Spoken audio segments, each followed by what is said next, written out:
もう終わりだ。指揮者が倒れたんだ。指揮者不在での演奏は無理だ。最終演目はなし。君の歌う出番はなしってことだよ。コンサートホールの舞台裏で飛び交う悲鳴とざわめき。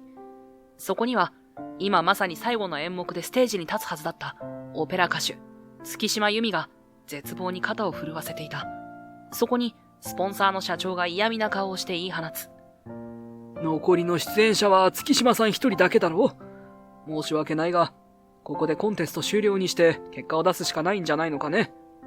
指揮者なしでどうやって歌うというんだ。オペラは独唱会じゃない。ステージが成り立たないのに、無理を押し通すのはむしろ他の出場者たちに失礼だろう。その言葉に周囲が凍りつく。彼女は今にも泣きそうな顔で唇を噛んでいた。ここまで積み重ねてきた努力がこんな形で終わってしまうのか。しかし、その時、警備員の身分でありながら、思わず彼女とステージを救いたい一心で声を上げる。ちょっと待ってください。演目を続ける方法あります。俺が指揮します。だが、社長はあざけるように眉をつり上げ、鼻で笑う。おいおい、警備員のあんたが指揮なんて聞いたことがないぞ。そんな素人指揮でオペラが歌えると思うのか？あまりに唐突な俺の行動が、彼女の人生はもちろん、多くの人々を巻き込む大逆転劇につながるとは、この時、誰も想像していなかった。俺の名前は、笠井空という、昼夜逆転生活を送る派遣の夜間警備員だ。今は、私立のコンサートホールで働いている。夜間の建物というのは、静かさの中に少しの不安感をかき立てるような何かがあった。おそらく、コンサートホールという場所柄もあってか、自分の足音がやけに響く気がするから、かもしれない。そんな中を施錠確認をしながら、ライト一つで俺は歩き、ようやく防災センターへ帰ってきた。ただいま戻りました。異常なしです。戸田さん？先輩である戸田さんは、俺の声が聞こえていないようだった。よく見るとイヤホンをしていた。しかし、さらに覗き込むと、彼は船を漕ぎながら熟睡していた。笠井さん？俺寝てたっすか？やべえ。どこまで聞いたっけ？スマホの音楽アプリを焦りながらいじっている彼は、戸田さんという。大学生なのだが、ここの夜間警備業の俺の先輩だ。なので、俺はさん付けで呼んでいる。スマホを覗き込むのは失礼なので、俺は懐中電灯を保管場所へ戻しながら、彼へ問いかけた。何を聞いていたんですか？俺、流行りの曲は疎いですが、懐中電灯を戻し、戸田さんの方を振り返ると、すぐ眼前に真剣な顔をした戸田さんがいたのだ。どうしたんですか？笠井さんさ、俺より大人なんだから、詳しいんじゃない？もうさっぱりでやばいんすよ。ヘルプ頼みますよ。全く話が見えないのは、ジェネレーションギャップというものなのだろうか、と少し思いつつ、俺が言葉に詰まっていると、戸田さんはさらに切羽詰まった声で懇願してきた。オペラですよ、オペラ。オペラ？俺たちは休憩中に作戦会議を開くことになった。というより、戸田さんのお悩み相談室といった感じだろうか。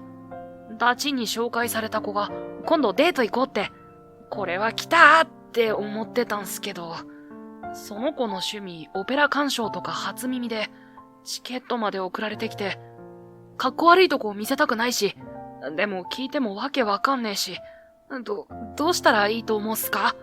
初デートで印象を良くしたいから、慣れないオペラを勉強する。俺はついふふっと笑ってしまった。戸田さんは、一見今時と言われるような見た目と言動だが、学生らしさを感じさせる、その純粋な努力に協力したくなってしまった。俺はコンサートのホームページを確認しながら戸田さんに言った。俺、オペラとかクラシックは好きな方なので、役に立てるかもしれません。このコンサートはモーツァルトか、結構メジャーどころですね。マテキ、フィガロの結婚。おー、なんか、笠井さんかっけえ。で、俺どうしたらいいっすかね。俺は簡単に各局のポイントをレクチャーし、何より寝ないこと。だと戸田さんに言った。そして、俺の感じた大切なことを彼へ伝えた。多分ですが、彼女さん優しい人だと思いますよ。え？俺は彼に自信を持たせるように笑顔を向けた。戸田さんがオペラに明るくないことは分かってらっしゃると思います。でも自分の趣味を知ってほしかった。だから聞いたことあるかもって演目のコンサートに誘った。そう俺は思います。戸田さんはだんだん顔を真っ赤にしながら拳を突き上げ気合を入れ出した。それから俺は逆に戸田さんから流行りのロックを教えてもらった。いつもよりあっという間に午前シフトの人との交代の時間が来て、一日の仕事は終わった。笠井さん、デートまでレクチャーよろしくっす。お疲れ様でした。戸田さんと別れ、俺はいつもの帰り道を歩き出した。夜の終わりと朝の狭間の、まだぼんやりと星が見えるようなこの時間が俺は好きだった。家にはポツポツと明かりがつき始めているが、この表現しがたい景色と静寂を独り占めできている時間に特別感を持っていた。だが、その静寂は突然破られたのだった。話してください。この酔っ払い。女性の叫ぶ声が突然聞こえてきたのだ。俺は声のする方へ急いだ。状況も人数もわからない以上、走って音を立てるのは危険だ。俺は静かに、そして最大限の早歩きで声の方へ向かった。そこは薄暗い街灯がチカチカとしている路地の行き止まりだった。そして男性二人組に女性が腕を掴まれていたのだ。俺らが酔っ払いだ。お嬢ちゃんもそうなんだろ。こんな朝っぱらに鼻歌歌って歩いてるなんてさ。酔っ払い同士今から楽しもうってだけじゃん。そうそう。てか超可愛くね。いや、誰か助けて。おいおい、今何時だと思って、なんだ。下品な言葉が飛び交う中、突然大音量で今流行っているらしいロックサウンドが轟き出した。突然の出来事に女性の腕を掴んでいた男の手が緩んだのを俺は見逃さなかった。俺はキョロキョロしているもう一人の男の横をすり抜け、腕を掴んでいた酔っ払いに走りの勢いに乗せて思いっきりタックルをお見舞いした。うわっ！肘が溝落ちにヒットし、男は情けない声を上げながらその場へ倒れ、仲間も急いで駆け寄った。予想通りの隙ができたのだ。早く俺の手を掴んで逃げますよ。はい。戸田さんから勧められたロックミュージックを止めるのも忘れながら、俺は彼女の手を引き、明るい場所まで走り続けた。体力には自信はあるが、運動神経がいいわけではない。近くのコンビニへ着いた頃には、俺の足は悲鳴を上げていた。大丈夫ですか？助けたつもりの相手から心配されるのは、なんとも情けないものがあった。俺はようやく音楽を止め、ずっと手を引いていた彼女の顔を見た。黒のロングヘアはあれだけ走ったというのに乱れず、元の場所へ戻っていた。そして酔っ払いと同じ意見なのは尺だが、少し切れ長で綺麗な目をした女性だった。急にこんなところまで連れてきてしまって申し訳ないです。どこも怪我はありませんか？怪我なんてそんな。助けていただいて本当にありがとうございます。お時間あれば何か飲みませんか？お礼に。コンビニですけど。彼女に引っ張られるがまま、俺たちはコンビニのイートインスペースでカフェラテを飲むことにした。仕事が終わってからの出来事が非日常すぎて、今女性とコンビニでお茶をしているのも夢なのではないかと思うほどだった。彼女は月島由美さん。居酒屋でのバイトを終えて帰る途中に奴らに捕まってしまったらしい。あんな経験は初めてでした。いつも通り夜と朝の間みたいな空を眺めながら歩いていたら、あんなことに。確かに、朝にあんなことしてくる輩がいるなんて、日本の住宅街では考えもしないです。もっと早く助けられればよかったのですが、申し訳ない。カップを握りながら、俺が眉を下げてそう言うと、彼女は首を大きく横へ振った。そんな、笠井さんに助けてもらえただけで運が良かったと思ってます。声量には自信があったんですけど、恐怖で大声が出せないなんて、私ダメだな。でも大音量のロックが聞こえてきた時は、安心よりびっくりしてしまいました。もう笑って話してくれている月島さんの表情に安心し、俺もまた笑顔で話し出した。海外で同じような経験があって、その時は息の続く限り歌ったんですが、空気を震わせるような音に驚くのは万国共通ですね。まあ、友人の話なんですが、月島さんは少し考え込む顔をしたかと思うと、カフェラテを一口飲んだ。笠井さんって、海外にお友達がいるんですか？何か音楽関係の。彼女は、俺のプライベートを聞くことを少し申し訳なく思ってくれたのだろう。俺はこくりとうなずいた。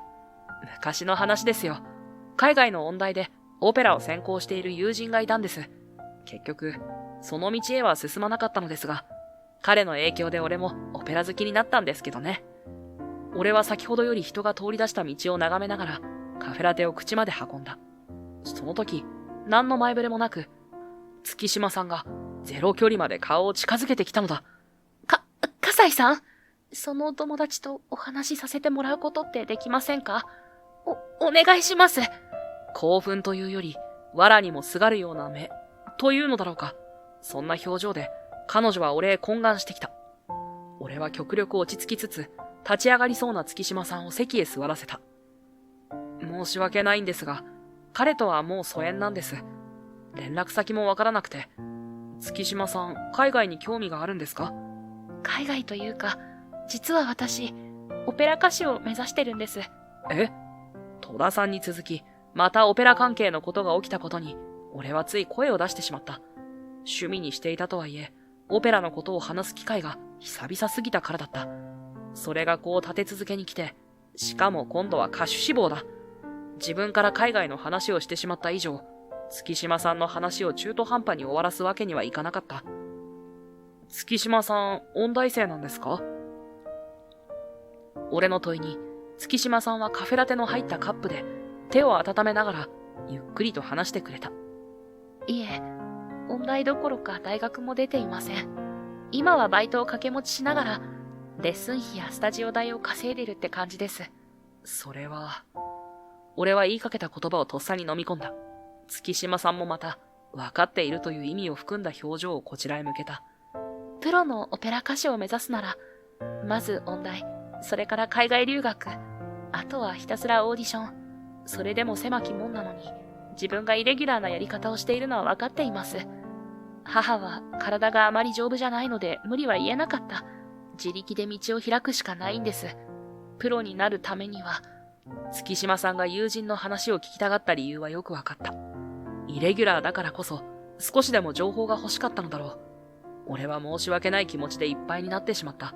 それはおそらく、厳しいと分かっている夢を語る月島さんの瞳は、朝日と混じっているのか、俺には輝いて見えたからだ。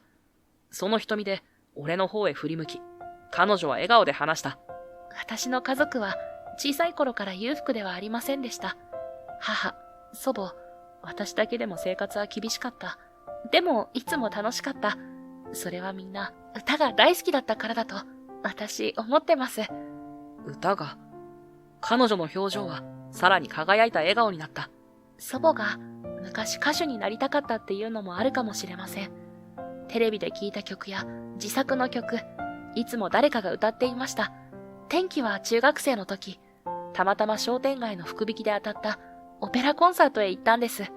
目を閉じて、その時のことを語る月島さんは、今まさに気持ちはコンサートホールの客席へいるようだった。言葉に熱がこもる。心臓が動いたんです。曲が血流を押し流してるっていうのかな。自分では制御できない高揚感。衝撃でした。それが月島さんがオペラ歌手を目指すきっかけになったんですね。あの日、一緒に行けなかった祖母に、私がいつか聴かせてあげるって宣言しました。祖母は喜んでくれてたな。もう祖母はいないのに、今になっても諦められないんです。人が夢を語る時というのは、本当にキラキラ輝いて見えるものなのだなと、俺は改めて感じた。いや、こんな自分だからこそ、余計に眩しく感じてしまったのかもしれない。しかし、彼女から放たれた次の言葉は、現実の厳しさだった。けど、最近うまくいってなくて。練習がですか？月島さんの表情は、笑顔から一転し、目を伏せてしまった。最近いつも借りていたレッスンルームが、借りられないんです。いつもは、居酒屋のバイトが終わって、帰って家事をしたら練習へ行ってたんです。けど今日も先に予約が入っていて、なんか変だなって考えて歩いてたら、つい練習曲口ずさんでいたみたいで、あんな目に。いつも同じ曜日に借りていたんですか？はい、バイトの関係で曜日は決まってしまうんで、いつなら行けるか尋ねても、2ヶ月先まで予約済みだそうなんです。安くて使いやすい場所だったし、何よりもう時間がない。月島さんは少し感情的になっている自分に気がついたのか、キュッと口をつぐんだ。確かに、狙い定めたかのように、彼女と同じ日の予約を取るというのは、俺も違和感を感じた。しかも2ヶ月間もだ。オペラとなると、やはり防音室での練習は欠かせないだろう。俺は改めて月島さんの顔を見た。その顔は、悔しいという気持ちを押し込めているようだった。それは、謎の妨害者へ向けてというわけではなく、きっと練習ができない現実へ向けて、なのではないかと俺は思った。まだ出会って少ししか経っていないが、月島さんはそういう女性のような気がしていた。力になりたい。そう思えたのだ。少しの沈黙の後、月島さんはカフェラテを飲み干し、小さいガッツポーズを俺の前へ突き出してきた。今は、できることをするしかないですね。今日はカラオケで練習します。笠井さん、本当にありがとうございました。月島さん、頑張ってくださいね。月島さんは深々と頭を下げ、そして駆け足でコンビニを出て行った。まだカフェラテの残ったカップを揺らしながら、月島さんのできることをするという言葉を噛み締め、俺は考えを巡らせていたのだった。あれから3日後、俺はいつものコンサートホールの夜勤へ向かっていた。この3日間、俺は月島さんにできることが何かないかとずっと考えていた。よくよく考えてみれば、連絡先も交換していないのだが、できることはしておきたかった。ホールの正面入り口を横切り、裏口へ向かおうとした時だった。入り口前のベンチに見覚えのある影が見えたのだ。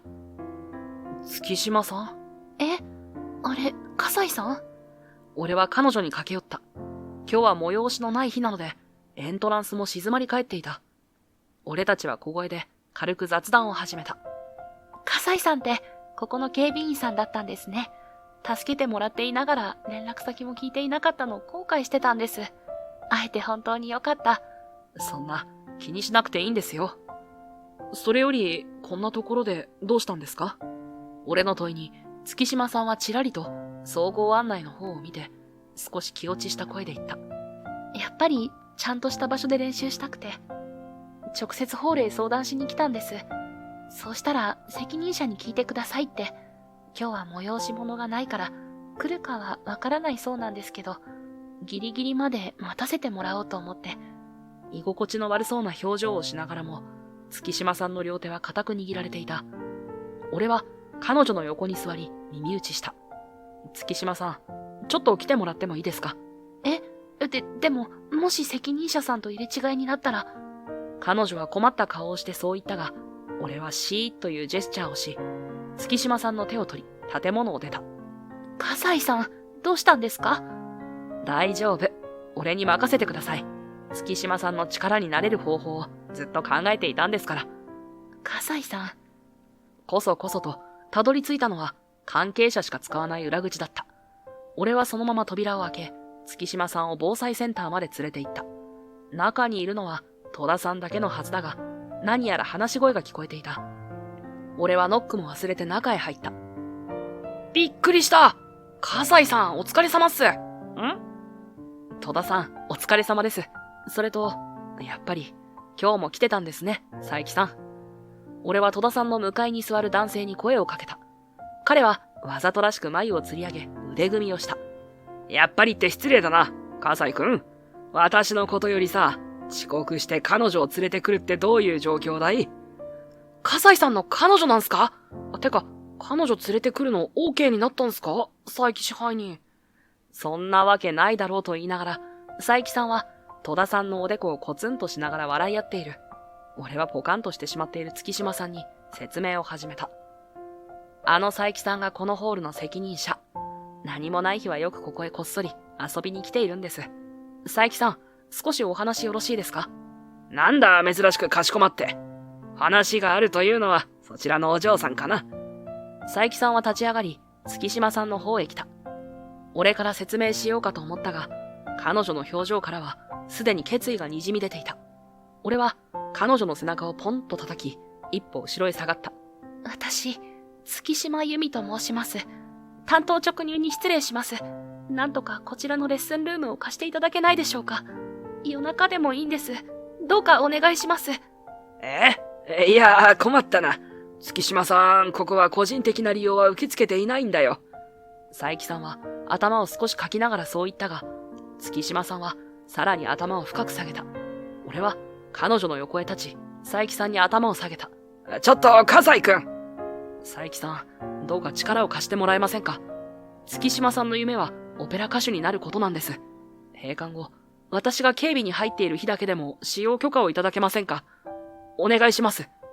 普段から真面目で誠実だねと言ってもらえていた俺が、ルール外のことを急に頼み出したのだから、佐伯さんが驚くのも無理はなかった。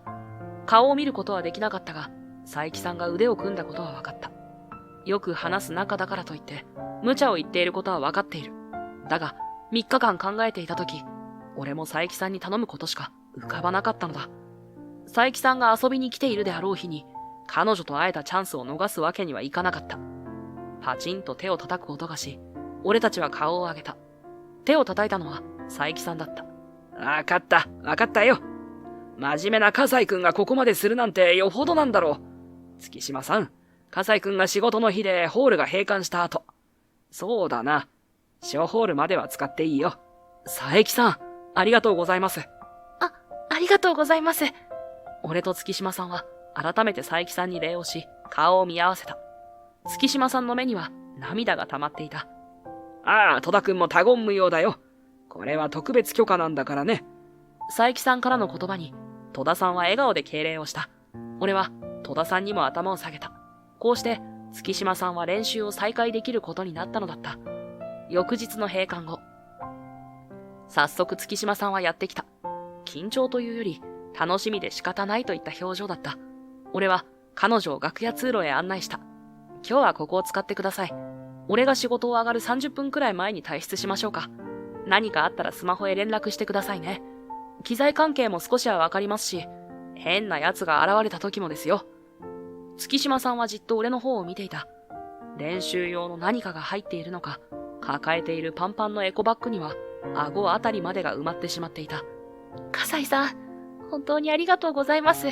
あなたの力がなければ、こんな立派な場所で練習なんてできなかった。私、必ず夢をつかみます。月島さんなら大丈夫です。お母様もおばあ様にも胸を張れるオペラ歌手になる夢。俺も応援してますからね。俺はそう伝えた後、頭を下げ立ち去ろうとした。だが、突然袖を引っ張られた。振り返ると、月島さんは今度はバッグの中へ顔までうずめていた。そしてゆっくりと、ほんのり赤くなった顔を上げた。その夢なんですけど、追加されました。佐伯支配人にも、バイト先にも、たくさんの人に支えられてることには、本当に感謝してます。でも、だけど、どんどん赤みを増す彼女の顔に、なぜか俺まで体温が上がっていく気がした。彼女の次の言葉が聞きたくて仕方なかった。月島さんは少し息を飲み、囁くように言った。葛西さんに一番喜んでほしいです。月島さんはそっと掴んでいた俺の袖を離し、レッスンルームへ入っていった。葛西さん、由美ちゃんの護衛お疲れ様っす。って、なんすかそのパンパンエコバッグ。重いでしょ。顔真っ赤じゃん。ここ置いておいて。戸田さん、ありがとうございます。これは月島さんからの差し入れです。バイト先の居酒屋からの激励のお裾分け。俺の言葉を聞き切らず、戸田さんがすぐ居酒屋料理に夢中になってくれて助かった。鏡を見なくてもわかるほど、自分の顔が熱くなっていることに気づかれたらどうしようかと思っていたからだ。それでも俺は、顔の熱が収まるまで監視カメラをずっとチェックしていた。後ろからは、魔敵のリズムを口ずさむ戸田さんの声が聞こえる。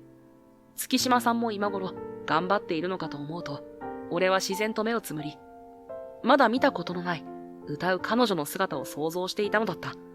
月島さんがここへ通うようになって1ヶ月が過ぎようとしていたある日、いつもの時間に彼女はやってきた。だが走ってきたのか、息を切らし汗までかいていた。月島さん大丈夫ですか？そんなに急がなくても。俺の言葉は聞こえていないようだった。気がつけば月島さんは俺の首元へ力の限り抱きついていた。やったやりました葛西さん、私夢に近づけた。まだまだ興奮している月島さんを振り払うこともできず、俺は彼女の背中をポンポンと叩いていた。戸田さんが来て、冷やかし出したことで、ようやく月島さんは俺から腕を離した。すみません。私、早く笠井さんに伝えたくて。気にしないでください。それでどうしたんですか？月島さんはキラキラと目を輝かせ、スマホを俺と戸田さんへ、時代劇のように突きつけた。俺は顔を近づけた。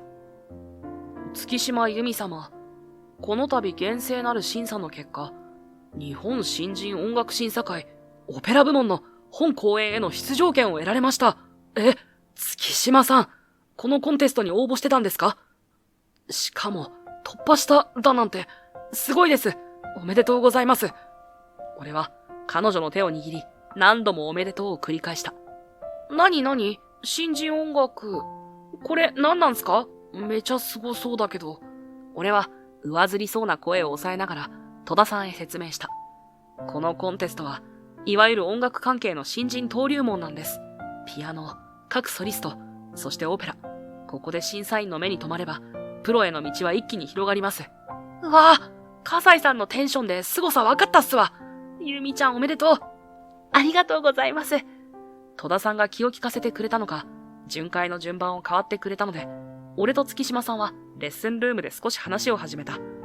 月島さん、本当におめでとう。このコンテスト、一般応募も受け付けているけど、実際かなり厳しいんです。いやー、本当にすごいです。月島さんは気持ちが少し落ち着いたのか、リラックスした笑顔でずっと俺を見ていた。月島さん？ああ、俺の方がテンション上がってたかな。嬉しくて。いえ、笠井さんに喜んでもらえて、私も嬉しいんです。ここを借りられなければ、応募する音源も用意できなかったですもん。その言葉を聞いて、俺は思い出した。月島さんとコンビニで話した時、確か時間のことを気にしていたのだ。応募締め切りが迫っていたところに、レッスンルームが使えなくなったからだったのかと、ようやく納得がいった。どうにか、夢へのスタート地点に立てました。ここで結果を残せば、海外留学への道ができます。イレギュラーから這い上がれる。笠井さん、もう少しの間、こちらでお世話になります。頭を下げながら、差し出された彼女の手を、俺は強く両手で握った。そしてお互い笑い合い、手を離そうとした時だった。反転するように、今度は彼女が俺の手を握ってきたのだ。笠井さんさえ良ければ、お仕事終わってから、朝カフェ行きませんか？お礼とかいろいろお話ししたくて、今日は家事終わらせてきたし、お忙しいですか？俺は握られた手が熱くなっていくのを感じた。緊張する方ではないはずだったが、今は手汗が気になって仕方ない。俺は急に彼女の顔を見られなくなってしまい、少し横へ視線を移して答えた。ぜひ行きましょう。夢への出発祝いをさせてください。月島さんの手にさらに力が込められた気がして、俺はゆっくりと彼女の方へ視線を向けた。そこには、あの日の朝のようにキラキラした瞳を俺へ向けている彼女がいた。あっという間に勤務交代の時間がやってきた。戸田さんは講義があるらしく、早々に上がってしまった。冷やかされると恥ずかしいので、俺は正直ありがたいと思ってしまった。俺も急いで制服から着替え、ホール側の公園で月島さんと合流した。お疲れ様です、笠井さん。じゃあ行きましょう。最近できた早朝からやってるカフェなんですけど、人気なんですよ。そうなんですね。そんなおしゃれな場所、俺浮かないかな。歩きながらの雑談だったが、何気ない俺の言葉に、月島さんは足を止めて俺の腕を引っ張った。何言ってるんですか？笠井さん。自分に無頓着なタイプなんですね。もう。なんでもないです。あ、お店見えてきましたよ。見えてきたカフェは落ち着いた外観だったが、この時間でもすでにお客がいた。大抵の人がコーヒーやスムージーをテイクアウトしていたが、店内でゆっくりしている人もいるようだった。俺は月島さんに先に席へ行ってもらい、カフェラテを2つ注文した。ついでに、レジ側にあったパウンドケーキもつけた。ケーキやモーニングプレートもあったが、月島さんは自分が誘ったからと、ギリギリまで支払いを譲らなかったので、大げさなものはやめておくことにした。コンテストはこれからが勝負なのは分かっているが、まずはお祝いをしたかった。だが店内では、そんな気分をかき乱す波乱が、すでに起きていたのだった。商品を受け取り、月島さんのいる席へ向かおうと店内を見渡すと、彼女は窓側の席にいた。そしてその横には、腕を組みながら立っている女性がいた。話しているようだったので、友人なのかと思ったが、その場合、自分のことをどう説明したものかと、のんきなことを考えながら、俺は席へ向かった。あなたみたいな貧乏人が審査を通るだなんて、どんな手を使ったのかしら。はあ？席に着く前に聞こえてきた言葉に、俺は思わず不快感を声に出してしまった。あ、葛西さん。こちらは、鶴見玲奈さんです。私が一時通っていたスクールで、同じだった人で。そうそう。月謝が上がったことでユミは辞めたんだったわね。ほんと諦めが悪い女。まあ好きにすればいいわ。新人音楽審査会で優勝するのは私だから。そんなの、やってみないとわからないわ。月島さんの言葉を、鶴見さんは冷めた声で言いなした。わかるわ。困惑する月島さんをよそに、鶴見さんは明らかに高そうな指輪をいじりながら話し続けた。オペラを鑑賞するのはどんな人間？娯楽にお金をかけられる富裕層よ。それに見合う人間はどんな人間？それは私のように生まれながらの気品を持ち合わせているお嬢様。貧乏人が勢いで作ったハリボテのオペラなんて誰も必要としないわ。私たちの世界に土足で入ろうとしないで。鶴見さんは口元を押さえながらも笑いが漏れ出していた。俺は口を挟みそうになる気持ちを抑えながら彼女を見ていたので、その瞬間目が合ってしまった。で、あなたは何者？弓の男？俺はすぐそこのコンサートホールの警備員です。月島さんとはオペラ好きつながりです。そんなことより自分がいかに失礼なことを言っているのか分かっているんですか？ついに口を挟んでしまった俺を鶴見さんはいよいよ耐えられなくなったようで、隠さず大笑いをしだした。ちょっと待って。オペラ好きの警備員？この私が失礼ですって？何を言っているのかしら？ああ。あなたも貧乏人だから、そのことを怒っているのね。違いますよ。失礼だと言っているのは、月島さんとオペラに対してです。途端に沈黙が流れた。俺は鶴見さんから目を離さず、そして彼女もまた、俺を見下したままだ。周りの視線が少しずつ、こちらへ集まっていた。鶴見さんもそれに気がついていたのだろう。ブランド物のバッグを持ち直し、俺と月島さんを交互に見て吐き捨てた。まあ、貧乏人同士励まし合っていけばいいわ。じゃあね。高いヒールを鳴らしながら立ち去る鶴見さんへ、月島さんは大きな声で言い放った。私、絶対に負けないから。鶴見さんは振り返ることもなく店を出て行った。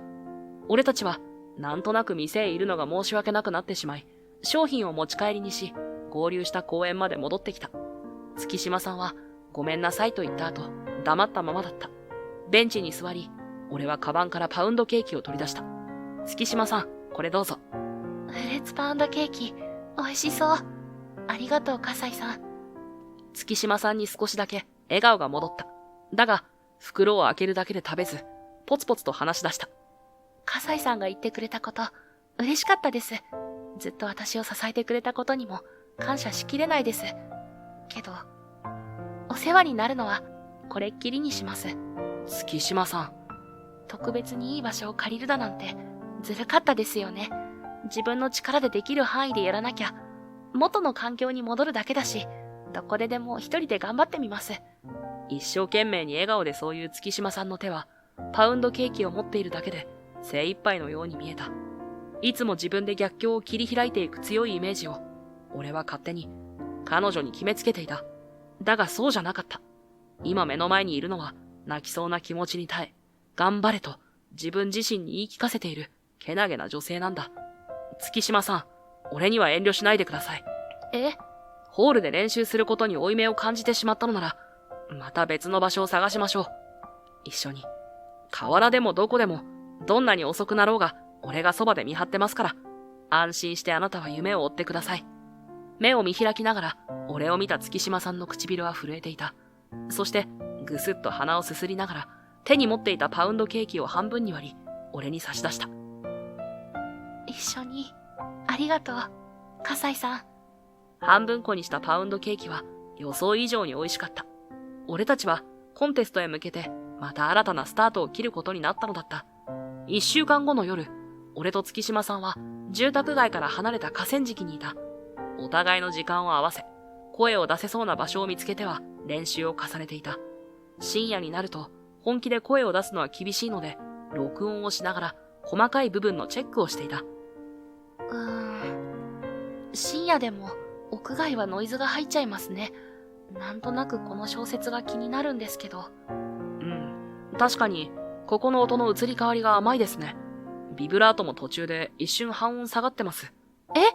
真剣に何度も聞き直している月島さんにつられて、俺はつい意見を出してしまった。月島さんは驚いた顔をギリギリまで近づけてきた。笠井さん、そんな細かいところまでわかるんですか？確かに指摘されて聞き直したらわかります。それを一回聞いてわかるなんて。俺は眉を下げ、彼女に説明した。耳はいい方なんですよ。警備員やる前は音楽に関わっていたこともあったんです。簡単に終わらせるつもりが、相手が月島さんだったからだろうか。つい余計なことまで俺は話してしまった。音楽が好きでした。それこそ夢だった。けれど、親に反対されてしまったんです。俺はそこで諦めてしまったので、周りに応援されながら走り続ける月島さんが、羨ましくもあります。俺も応援してる一人なんで矛盾してますけどね。月島さんのなぜか辛そうな表情を見て、俺は気持ちをかき消すように立ち上がり、思いっきり伸びをした。そして、彼女に少し張った声で言った。使えるものは何でも使ってください。俺の知識も耳も、音楽審査会はもう目前です。頑張りましょう。月島さんは何かまだ聞きたそうだったが、俺の言葉に大きくうなずいてくれた。河原での練習でどこまでできるかはわからない。ただ、俺も月島さんも後悔だけはしたくないという気持ちは同じだった。ブレスの位置はここ。コントロールを意識してください。ちょっと失礼します。笠井さん？俺は月島さんの後ろへ回り、彼女の腹部を人差し指で触りながら耳元で話した。腹式呼吸はしっかりできています。あともう少し、息を吐くとき、ここが中心に押されていくでしょ？それに合わせて腰を重くしていく。オペラの呼吸は固定ではなく流動です。これをもっと意識して。月島さん。はい。やってみます。少し心臓が落ち着いてから。月島さんはバッと反対側へ走り出したかと思うと、少しして戻ってきた。そして、息を整え、空へ向かって歌い出した。ホールと違い響かないはずだが、彼女の語る物語に心が揺さぶられる気がしていた。自分でもわかります。すごいですね、笠井さん。俺は気づいたことを伝えてるだけです。すごいのは月島さんですよ。こうした小さな積み重ねを続け、月島さんの技量はどんどん上がっていった。コンテスト直前には曲の完成度もかなり高くなっていき、彼女自身も手応えを感じ始めていた。いよいよか。私、優勝したら河川敷で警備員さんと練習してきたって言いますね。はは、それは話題性が上がってしまいますね。コンテストまでの最後の練習を終え、俺たちは舞台に立つ月島さんを想像しながら一緒に夜空を眺めていた。コンテスト当日がいよいよやってきた。場所は俺のいるコンサートホールよりも大きい場所だ。なので、もともと休みだった俺は派遣会社の方から急遽借り出され警備に当たっていた。うわぁ、フェスかよってくらいの熱気っすね。ユミちゃん緊張してないかな？警備に入ってちゃ会いに行けねえし。ねえ、笠井さん。戸田さんが見えないように膨れ面で俺に話しかけてきた。俺とペアを組んでいる戸田さんもまた今日のコンテストの警備に借り出されていた。月島さんなら大丈夫ですよ。ああ、入り口に車来たそうです。俺たちは関係者側の警備担当だった。楽屋が近いこともあり、正直なところ、俺も月島さんに会いたい気持ちはあった。そんなことを思ってしまったとき、覚えのある声がこっちへ聞こえてきたのだ。あら、あなたもしかして貧乏警備員じゃない？アクセクお仕事なんてお疲れ様ね。鶴見さんでしたか。俺に声をかけてきたのは鶴見玲奈さんだった。赤々と目立つドレスがあの日以上に彼女の嫌味っぷりを引き立てている気がした。俺の嫌悪感を感じ取ったのか、鶴見さんは俺に耳打ちをしてきた。もう一度言ってあげる。優勝するのは私。理由は？ああ、関係者様は通られますので、こちら通路を開けさせていただきます。空気を察したのか、戸田さんが俺たちの間に割って入ってくれた。俺は形式上の会釈をし、ポジションへ戻った。だが、彼女は腕を組んだまま、薄笑いを浮かべ、その場から動かない。仕方なく、声をかけようとした、その時だった。パパ、こっちよ。鶴見さんは入ってきた関係者へ駆け寄っていった。耳につけたインカムから戸田さんのアナウンスが入ってきた。鶴見ツーリズムの鶴見様到着されました。関係者一覧には目を通していたが、全く点と点が繋がっていなかった。鶴見ツーリズムはこの新人音楽審査会のメインスポンサーだ。あの鶴見さんがそこの令状だなんて想像もしなかったのだ。何の根拠もないが、俺は月島さんのことが気になり始めてしまった。葛西さん、大丈夫っすか？てか、メインスポンサーの娘が出場してるとか最悪じゃん。戸田さん、さっきはすみませんでした。そろそろ次の方到着されるみたいです。俺は邪念を払うように仕事へ戻った。深読みしすぎて戸田さんに心配をかけてしまったことを反省した。審査員は鶴見社長一人じゃないし、マエストロの評価もある。出場順は当日のくじ引きですでに決まっている。月島さんはラスト、大取りだ。みんなが敵なわけではないと信じるしか俺にはできなかった。いよいよコンテストが開始された。俺と戸田さんは楽屋とは反対側の警備に当たっていた。次々に出場者の歌声が漏れ聞こえてくる。ああ、モーツァルト。オーケストラと指揮者もいるなんて本格的っすね。てか、葛西さん、指揮者のおっさんどう思います？戸田さんは小声で俺に言った。鶴見社長と喋ってたとこ見たんすけど、寿司とか天ぷらとか言ってたから、絶対晩飯の約束っすよ。コンテスト中に何やってんだよっての。鶴見社長と話していたという事実だけで、俺はまた嫌な予感がしてしまった。いや、メインスポンサーなのだから考えすぎかもしれない。もうすぐ月島さんの出番が来る。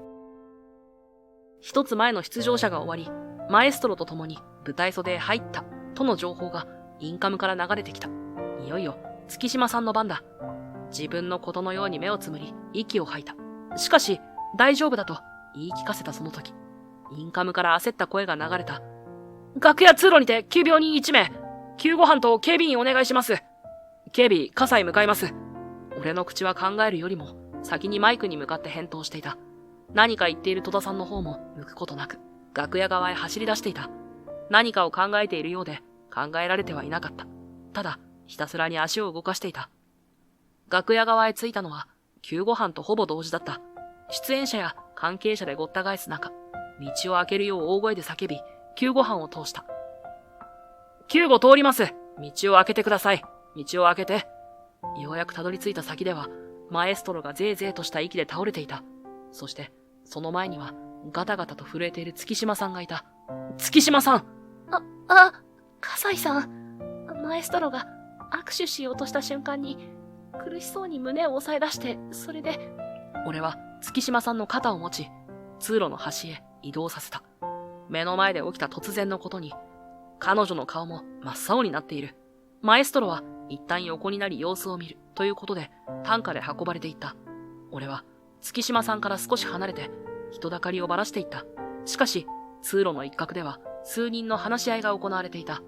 運営の上層部、そしてメインスポンサーの鶴見社長だった。マエストロが戻ってこれない状態でコンテストをどうするかの話し合いだ。念のためのサブのマエストロもいないらしい。話がまとまらない中、鶴見社長がみんなを黙らすような大きな声でとんでもない案を言い出したのだ。こんな状況ではこれ以上コンテストを続行できんだろう。残りの出演者は月島さん一人だけか。申し訳ないが、ここで終わりにして結果発表をするしかないんじゃないのかね。会場が水を打ったように静まった。音楽が途切れたままのステージ、そして震える月島さんの姿が俺の視界を行ったり来たりする。社長の苛立ちは収まらず、舌打ち混じりの声が追い打ちをかけた。指揮者なしでどうやって歌うというんだ？オペラは読唱会じゃない。ステージが成り立たないのに、無理を押し通すのは、むしろ他の出場者たちに失礼だろう。最後まで歌いたい気持ちはわかるが、現実を見ろ。君一人のために他の参加者を犠牲にしてもいいと？目の前でゆらりと視界が歪んだ。月島さんはポロッと涙をこぼしそうに唇を噛みしめ、悔しさに耐えている。立っているのも精一杯な月島さんに近寄ってきたのは、鶴見玲奈さんだった。彼女は俺と月島さんに聞こえる程度の声で囁いた。貧乏人は運がないから貧乏人なの。ようやく現実が見えたかしら。囁いた意味もないほどの高笑いを、鶴見さんは月島さんへ向けた。月島さんは下を向いていたが、ギリッと唇を噛んでいるのが見えた。どうしようもないこの状況を、運がないという理由で終わらせられるわけがなかった。そんな単純な気持ちで、ここまで頑張ってきたんじゃない。俺には痛いほど、彼女の気持ちが分かった。インカムから、コンテストの時間繰り上げ検討中、とのアナウンスが流れてきた。俺は耳からインカムを外し、鶴見社長たちの元へ走った。突然駆け寄ってきた警備員に、一瞬みんな驚いた様子だった。だが、その驚きの表情は、俺の言葉でさらに一変した。最後の出演者の指揮は、私がやります。何を言ってるんだ。君は警備員なのだろう。曲は分かっています。私にやらせてください。俺は頭を下げる。遠くから駆け寄ってくる足音が聞こえる。おそらく月島さんだろう。そして、頭上から聞こえるのは失笑の嵐だった。おいおい君、このコンテストを馬鹿にしているのか？警備員が指揮をするなんて聞いたこともない。審査会の品位を下げるつもりか？コンテストはここで終わる。もう決定なんだ。俺には頭を下げて頼むことしかできなかった。だが月島さんが大声で訴え出したのだ。私からもお願いします。この警備員さんの指揮で舞台へ立たせてください。お願いします。チャンスをください。月島さんの訴えに若干運営側は揺らぎ始めた。しかし引かなかったのは鶴見社長だった。月島さんだったかな。君には申し訳ないと思っているよ。だがこれも運だ。素人の指揮で舞台へ立ったところで君は優勝できない。出ないのと同じではないかい。私はこの方を信じています。月島さんもまた引かなかった。その姿勢が鶴見社長の苛立ちをかき立ててしまった。そうかい。なら許可しようじゃないか。運営、10分後審査会を再開しろ。警備員と貧乏オペラ、見せてもらおうじゃないか。結果次第ではどうなるか分かっているね。はい。鶴見社長はふんと鼻を鳴らし、その場を立ち去った。運営はバタバタと動き始め、俺は月島さんの控え室へ入った。葛西さん。月島さん、何の相談もなく突っ走ってしまったことに、俺は急に罪悪感を感じてしまい、言葉が出てこなかった。そんな俺の手を月島さんはそっと握った。本当に一緒に夢へ向かうことになっちゃいましたね。でも、葛西さんなら信じられる。月島さん。はは、そうですね。必ず、あなたをこの先へ連れて行きますから。はい。10分後、場内へ再開のアナウンスが流れた。オーケストラが場につき、月島さんが入場した。そして、指揮者の変更が伝えられ、俺は舞台へ上がった。なんとかセットした髪に、制服の下に着ていた白のワイシャツ。そして、ズボンはどうしようもなかったので、制服のままだった。少しざわついた場内が落ち着くのを待ち、俺は指揮棒を上げた。漏れ聞こえていた音で、オーケストラの色は大体わかっている。全員を見回し、最後に月島さんを見た。小さく、こくりとうなずいたのを合図に、俺は指揮棒を振り上げた。課題曲は、フィガロの結婚から、恋とはどんなものかしら、だ。モーツァルトの美しい旋律が会場に響き渡る。そこに、月島さんが表現力豊かに物語を乗せていく。喜劇のようで複雑な人間模様は、まるで、俺と月島さんが経験してきた、これまでのこと、そのもののようだった。それを、もしかすると彼女も感じていたのかもしれない。俺が抑えた場所、そして感情をあらわにする場所、すべてが月島さんとシンクロしていた。ああ、ここの旋律は月島さんが苦労していたところだ。よし、うまくいった。はじめはそんなことを意識してしまっていたが、いつの間にかそんな心配もなくなっていた。すべてが一体となったオペラに、俺の血流は押し流され、心臓が勝手に跳ね上がっていった。物語がすべて終わった時、待っていたのは惜しみなく注がれる拍手の嵐だった。俺は息を整え、一礼をし、舞台袖へ下がった。葛西さん。月島、うわっ！息つく暇もなく、月島さんは舞台を降りるや否や、俺に目いっぱい抱きついてきた。声は震え、泣いていた。葛西さん、ありがとう。ありがとう。私、やっとオペラができたわ。全部葛西さんのおかげです。泣きながら一生懸命に言葉をつなぐ月島さんの頭を、俺は軽く、撫でながら言った。俺にもお礼を言わせてください。月島さんのオペラを目の前で聞けて、幸せでした。葛西さん。涙が止まらない彼女の顔を拭いてあげようとした時だった。もしかして、空？え？そこにいたのは、オーケストラのコンサートマスターを務めていた男性だった。やっぱり空だよね。大学で何度か話をしたことがあるんだけど。あ、もしかして加藤くん。覚えてくれていたんだね。嬉しいよ。ウィーンを首席卒業したのに、君がどの道を進んだのかわからなくて、残念に思っていたんだ。音楽をやめてはいなかったんだね。素晴らしい式だった。月島さん、あなたも素晴らしかった。またどこかで共演できるのを楽しみにしているよ。ああ、ありがとう。加藤くんはオーケストラのみんなの元へ戻っていった。何やらバタバタとしている楽屋通路で、俺と月島さんの間だけ静まり返っていた。月島さんは俺を見ず、少しだけ手に触れていた。きっと、俺が何も話さなくても、月島さんは何も言わないだろう。だが俺は、彼女に謝る時が来たのだと腹をくくった。月島さん、覚えてますか？俺の友人の話。海外留学してたけど、音楽をやめてしまったっていう。もしかして。はい。あれは、俺のことなんです。ずっと嘘をついてしまっていて、本当にすみませんでした。月島さんは、俺の手を両手で包み込み、首を横に振った。俺はちゃんと彼女の方へ向き直り、話を続けた。加藤くんが言っていた通り、俺はウィーン国立音大へ通っていました。親が小さい頃からよくクラシックコンサートへ連れて行ってくれていた影響もあったと思います。俺は本気でした。本気でクラシックの道へ進みたかった。でも、親に反対されたって言ってましたよね。俺は小さくうなずいた。親は会社を経営してるんです。海外経験ということで、大学までは目をつむっていたそうなんですが、そのままウィーンに残るというとそれはもう、大反対でした。音楽なんて遊びに本気になるやつがあるか、会社を継ぐことだけ考えろって。親は、ありとあらゆるところに圧力をかけて、俺は音楽への道を断たれました。でも、音楽をやめたのは、俺の弱さが本当の理由です。そんな。俺は会社を継がないだけで、意志を主張してる気になってましたが、月島さんに出会って、自分はなんて弱かったんだって。自重気味に笑った後、月島さんを見ると、彼女はまた涙を目いっぱいに溜めていた。そして、顔をくしゃくしゃにしながら、俺に言った。弱い人だったら、私のことなんて助けたりしないですよ。こんなアウェイの中、一緒に舞台に立ってくれたりしない。葛西さんがいなかったら、私はここにいないんですよ。俺は月島さんの涙を拭いてあげたかった。だが、月島さんの手が先に俺の目元へそっと触れた。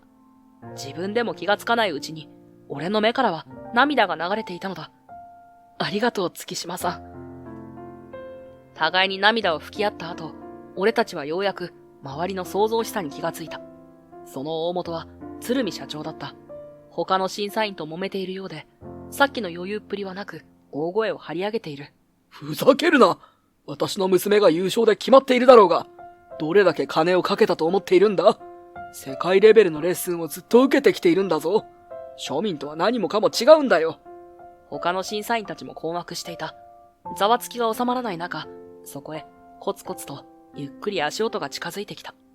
空気がピリついた気がした。警備員に案内されながらやってきたその人を見た途端、鶴見社長は顔を真っ青にしながら直立した。会長、どうしてここに？何を言っているんだ。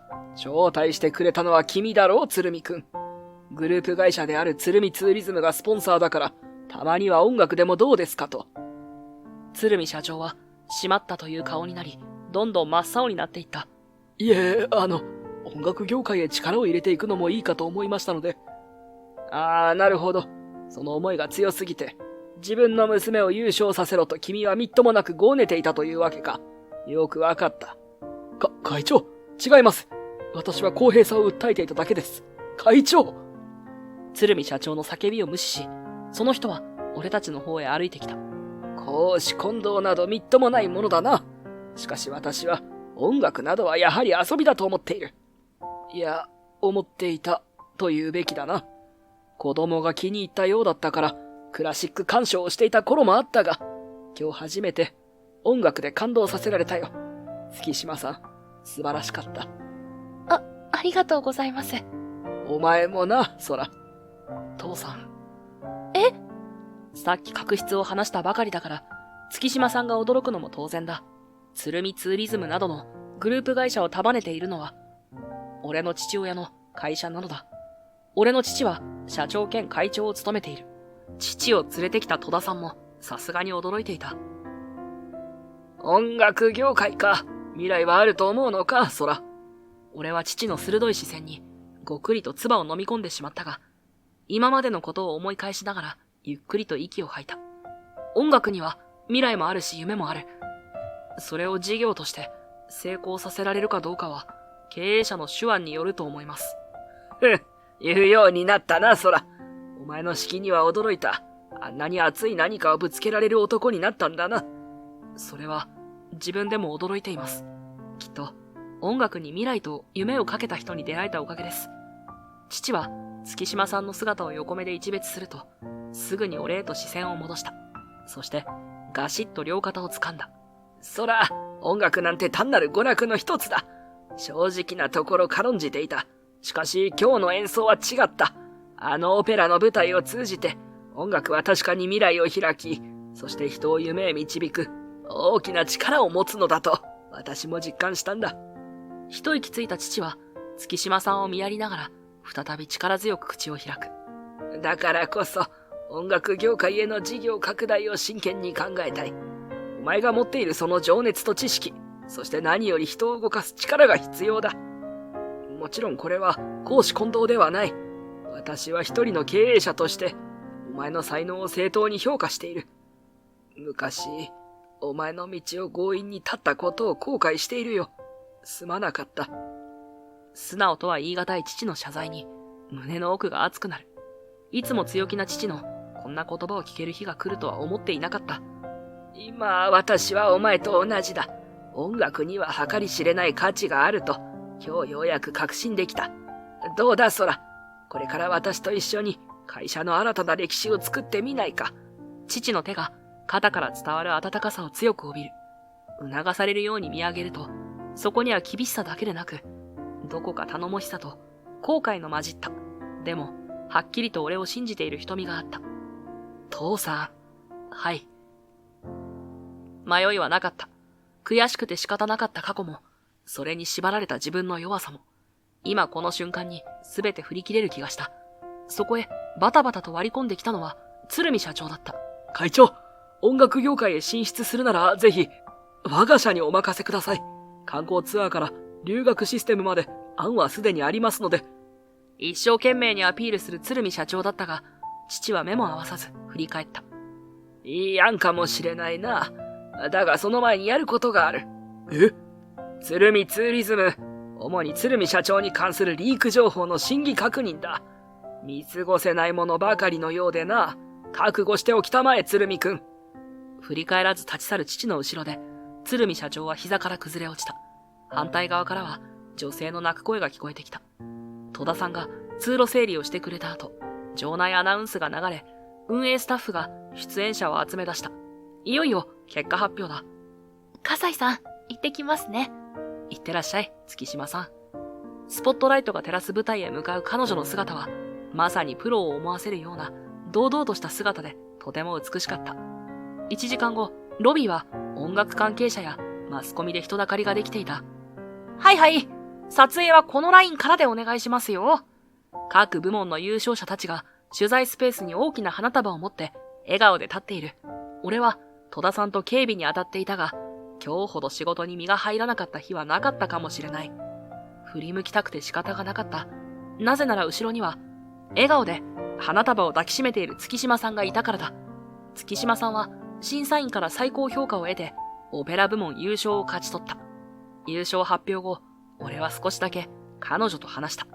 私は、この夢の一歩は、葛西さんと勝ち取れたと思ってます。本当にありがとうございました。私、葛西さんと出会ってから、ありがとうばっかり言ってますね。そのくらい大きな存在なんです。彼女は深々と俺へ頭を下げた。努力して切り開いたのは月島さん自身ですよ。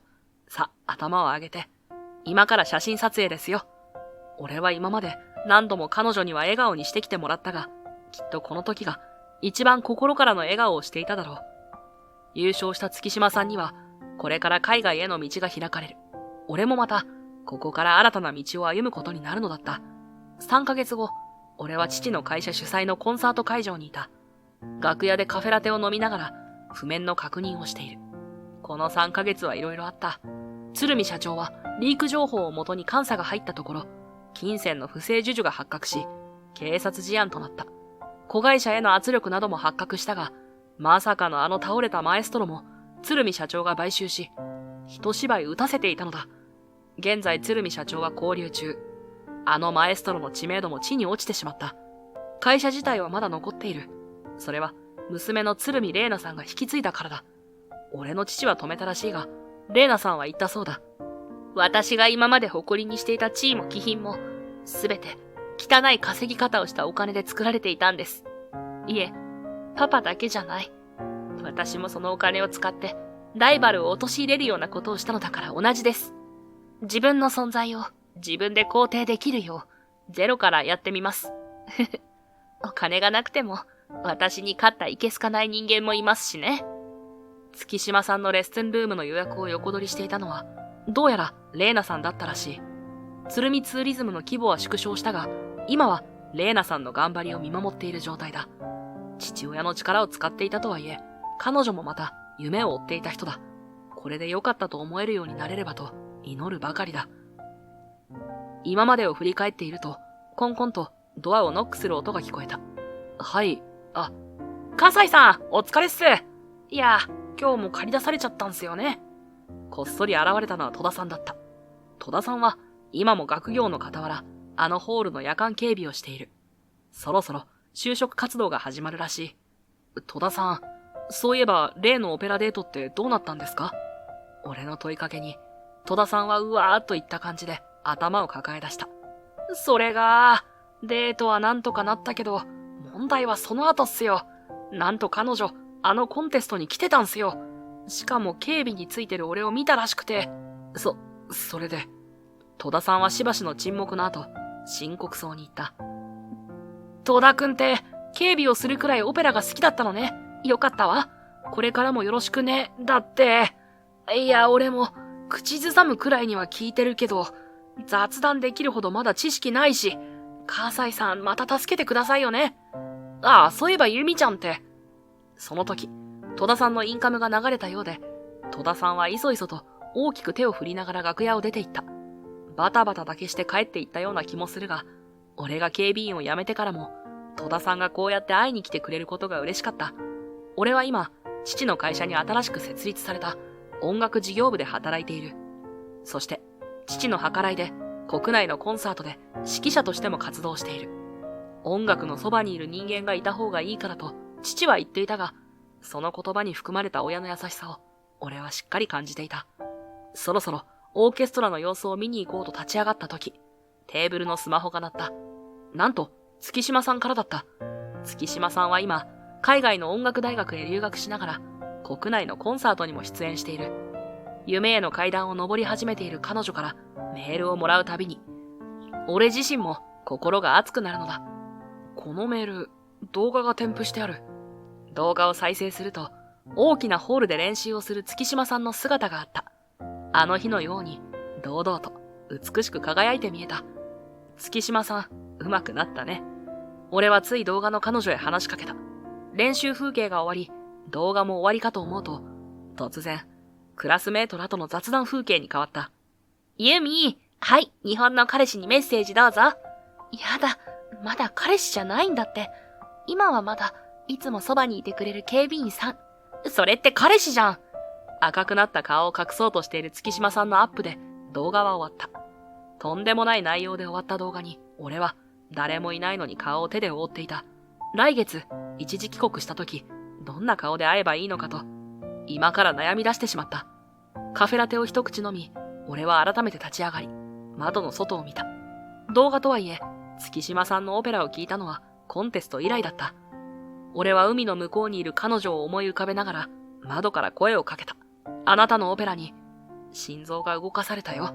ユミさん。人生は物語だ。順風満帆に進みたいが、そうもいかない。山あり谷ありは辛くもあるが、悲観も歓喜も音楽に乗せてしまえば素敵な物語にきっとなるだろう。